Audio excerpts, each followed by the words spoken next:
네, 어벤져 전략회의 2월 20일 목요일 순서 진행하도록 하겠습니다. 저희 구독자분 중에서 냥냥펀치님이라고 계세요. 이제 댓글을 시작하기 전에도 올려주시는데 영어로 올려주십니다. 제가 우리 냥냥펀치님 이 영어로 올리신 거 보고 영어 공부 많이 하고 있습니다. 감사하다는 말씀을 어떻게 전해드리겠습니다. 제가 어제 우리 지호님이 저한테 아니 뭐 왜 인터넷으로 주문 안 하냐고 그렇게 얘기하셨잖아요. 네. 제가 그냥 가서 산다고 그랬잖아요. 네. 방송 끝나고 저희 와이프한테 바로 문자가 왔어요. 뭐라고요? 이미 다 주문했는데 뭔 소리냐고. 그냥 사모님은 예, 온라인 주문이 되는데 우리 현정님은 오프라인 파. 글쎄 말입니다.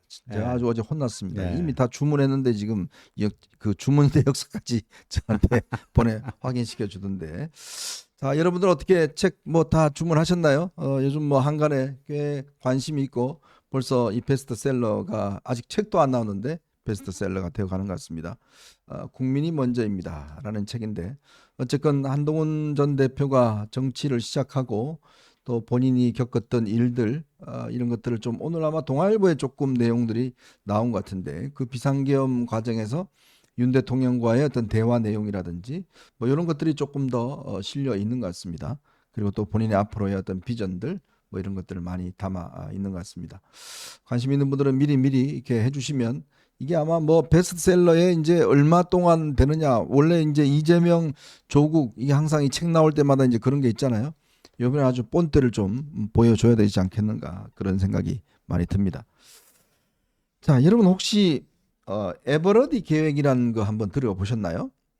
에버러디 계획 우리 지원님 들어보셨나요? 못 들어봤어요. 못 들어보셨죠? 네. 네, 우리 송 변호사님 못 들어보셨죠? 그게 뭐죠? 네, 이게 이승만 대통령을 당시에 1950년도 전쟁 이후에 암살을 하려고 했던 계획입니다.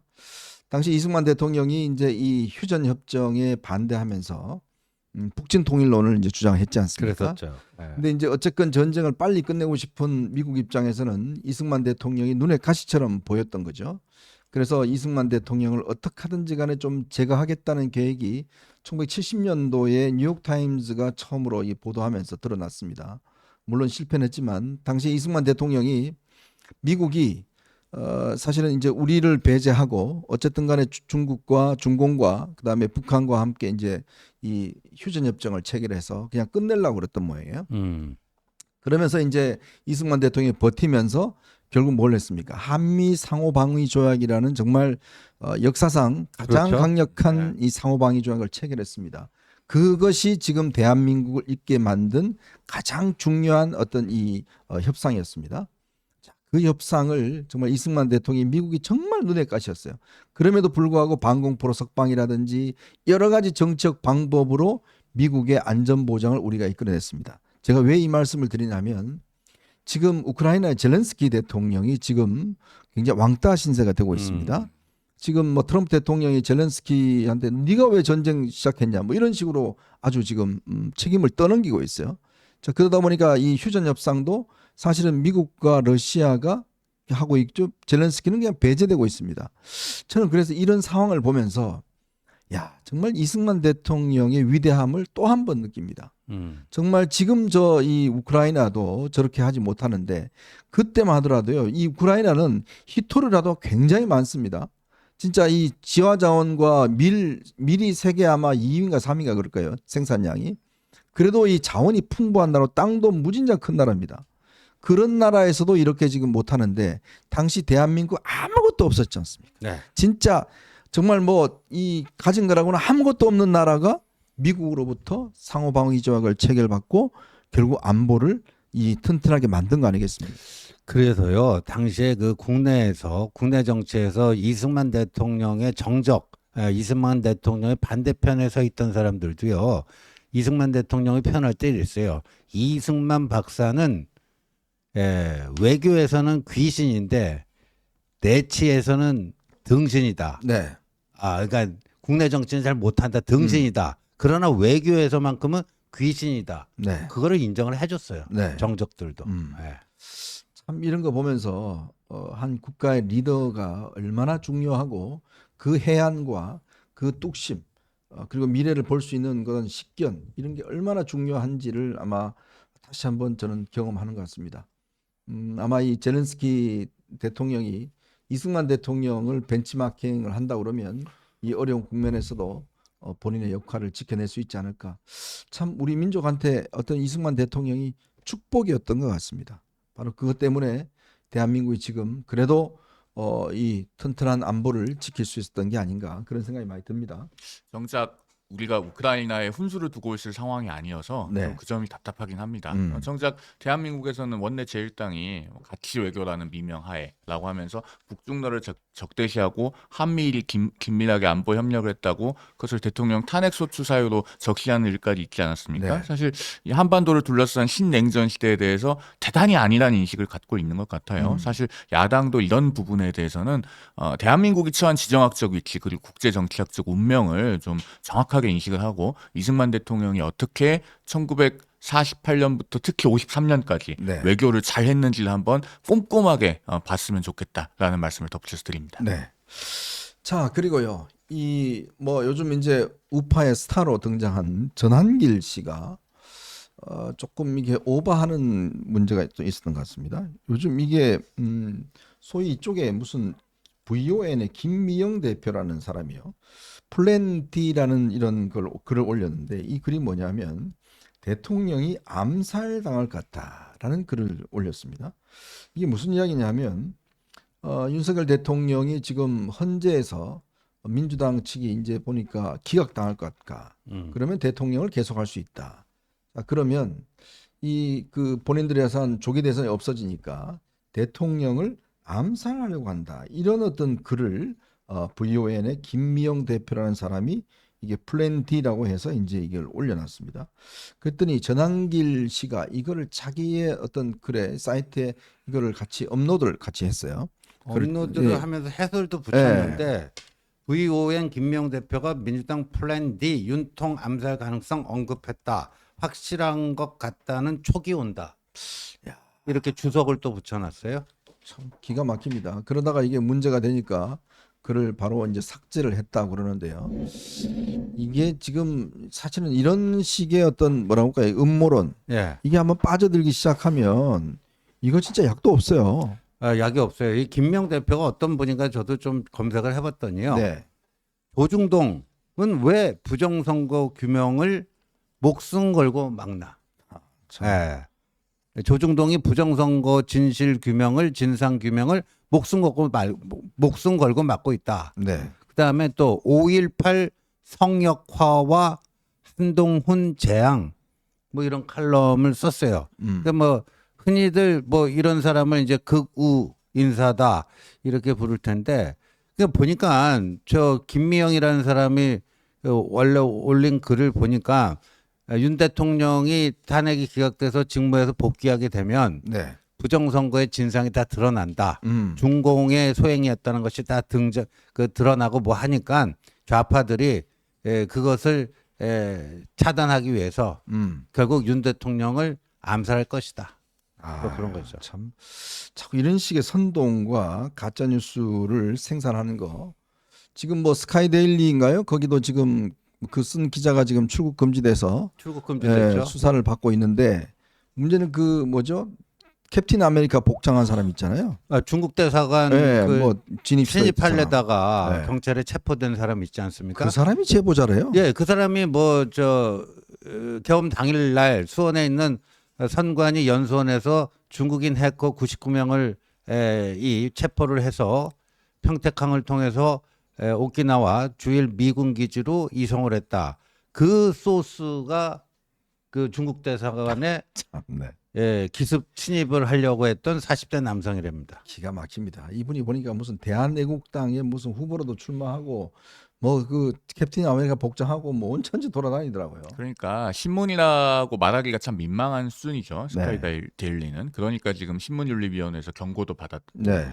그런 참 희대의 가짜 뉴스에 대해서는 당연히 엄중한 책임을 져야 된다고 생각합니다. 다만 우리가 동시에 또 잊지 말아야 될 게 있죠. 그 스카이데일리의 광고를 내고 말고는 네. 사기업이 알아서 판단할 문제입니다. 음. 사실은 그런 가짜 뉴스를 게재하는 매체의 광고를 한들 무슨 광고 효용이 있을지 저도 잘 모르겠어요. 네. 그렇다고 원내 제1당 대표가 6대 시중은행장을 모아놓고 얘기를 하면서 너네 은행 그 스카이데일리에 광고 많이 냈더라? 이런 얘기를 하는 것은 압력이죠. 네. 위력으로 느껴질 가능성이 대단히 높습니다. 그래서 네. 이런 것은 대단히 또 비민주적인 태도다. 우리가 동시에 기억하고 가야 될 것 같습니다.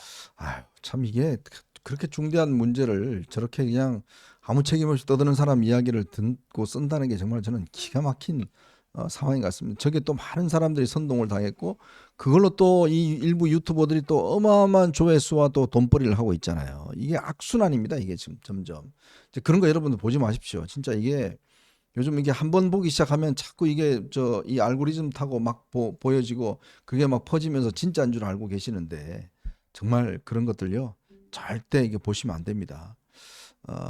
감독님 지금 뭐 버퍼링이 좀 있다고 그러는데 괜찮은가요?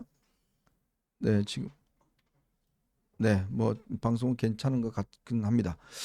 자, 그리고 오늘 윤석열 대통령에 대한 형사 재판이 오늘 첫 기일이 있었습니다.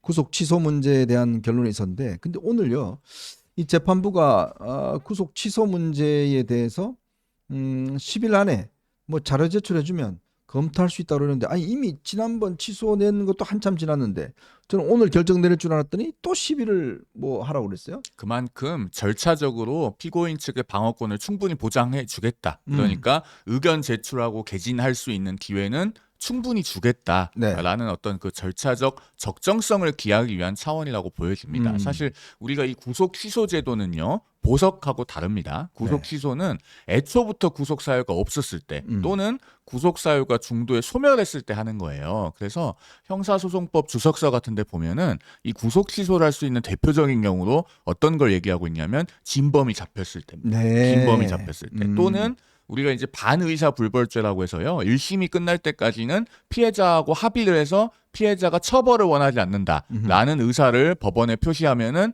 그 공소 기각이 되는 그런 범죄들이 있습니다. 그게 대표적으로 명예훼손이거든요. 그러면 구속이 되어 있는데 피해자하고 합의가 됐으면 이 사람을 처벌할 수 없기 때문에 더 이상 구속할 이유가 없잖아요. 그럴 때 구속 취소를 하는 거예요. 그래서 실무상 거의 잘 사용되지 않는 제도인데 윤 대통령 측에서는 이제 공수처가 애초에 수사를 하면서 구속영장을 청구해서 발부받을 권한이 없다. 또 검찰에 그 사건을 넘긴 뒤에도 날짜 계산이 잘못됐기 때문에 이미 풀어줬어야 되는데 계속 구속한 상태에서 기소를 했다. 이런 주장들을 하고 있어요. 그런데 이 날짜를 잘못 계산했다는 주장은 정말로 받아들여질 가능성이 없는 주장입니다. 이거는 검찰이 기소 여부를 결정하기 전에 전국의 지검장, 고검장 모아놓고 검사장 회의를 했잖아요. 네, 그렇죠. 그게 1월 26일 일요일입니다. 그리고서 그 다음 날인 1월 27일에 기소를 했잖아요. 이거를 할 때 그러면은 전국의 지검장 검사장들이 날짜 계산도 못 해가지고 구속 기간에 착오를 했다는 건가요? 받아들여질 가능성이 없는 주장이고 정말로 구속 사유가 부존재하거나 소멸됐으면은 법원은 최대한 빠르게 결정을 합니다. 열흘이나 시간을 줬다는 것은 사실 인용 가능성은 거의 없다고 봐야 되고 다만 충분하게 방어권을 보장하겠다라는 절차적 적정성의 차원이다. 그렇게 이해를 하면 될 것 같습니다. 네. 자, 조금 지금 이 시간부터 아마 한덕수 국무총리, 그다음에 홍장원 전 국정원 1차장, 그다음에 이제 조지호 경찰청장. 아마 오늘은 꽤 늦게까지 될 것 같습니다. 오늘이 거의 마지막 변론길이 될 것 같은데 오늘 또 이런 중요한 지금 3명의 인물이 오늘 또 신문이 있기 때문에 요 결과도 아마 여러분들 나중에 저녁에 정리해서 보시면 될 것 같습니다. 아마 잠깐만 덧붙이면 네, 오늘이 변론길이 마지막이 될 것 같진 않아요. 아, 그래요? 증인신문은 오늘까지 하고 증인신문은 끝이죠. 그렇죠. 최종 변론 내지는 피청구인의 최종 의견 진술까지 한 번 또는 두 번의 변론길이 제가 봤을 땐 더 있을 것 같습니다. 네. 네, 오늘 우리 송 변호사님 생신이신가요? 오늘 뭐 페이스북에 많이 뜨던데 여러분들, 감사합니다. 네, 축하 많이 해주시고 더욱더 열심히 싸우라는 격려의 축하 말씀 많이 우리 부탁드리겠습니다. 구독자 여러분 감사합니다. 네. 자, 오늘 여러분들과 함께요. 저희가 3가지 이야기를 좀 해볼까 합니다. 지금 어제도 말씀드렸지만 이재명이 갑자기 우리 중도 보수예요라고 이야기를 하니까 지금 민주당 지지자들이 지금 멘붕이 됐습니다. 야, 내가 언제 보수였니? 이렇게 지금 하고 있는데 지금 아마 조직적으로 아마 이제 이 부분에 대해서 지금 대응할 태세가 있는 것 같아요. 꽤 이 노선 정체성 이 내부적 분란이 꽤 커질 것 같습니다. 자, 그 이야기 여러분들과 함께 해드리고요. 자, 과연 이제 국힘이 과연 앞으로 어떻게 될 것인지 이 문제에 대한 좀 논란들이 있습니다. 일각에서는 이제 국민의힘이 사실상 이거 대선 포기한 정당 아니냐 이런 이야기까지 나올 정도로 사실상 대선보다는 그냥 어떻게 하든지 그냥 나의 앞으로 당권 그리고 나의 어떤 국회의원 이런 것만 지금 가져가겠다 이런 생각인 것 같아요. 자, 그 이야기를 한번 해보고요. 그리고 지금 이 어제 이 북송 어부들 관련된 사건 관련해서 4명이 선고 유예가 나왔습니다. 근데 알고 봤더니 독일에서는 정반대의 어떤 옛날 서독에서는 그런 것들을 했어요. 그래서 그걸 비교해서 좀 말씀을 드리도록 하겠습니다. 자, 여러분 보시면서요. 구독과 좋아요, 알림 꼭 부탁드리도록 하겠습니다.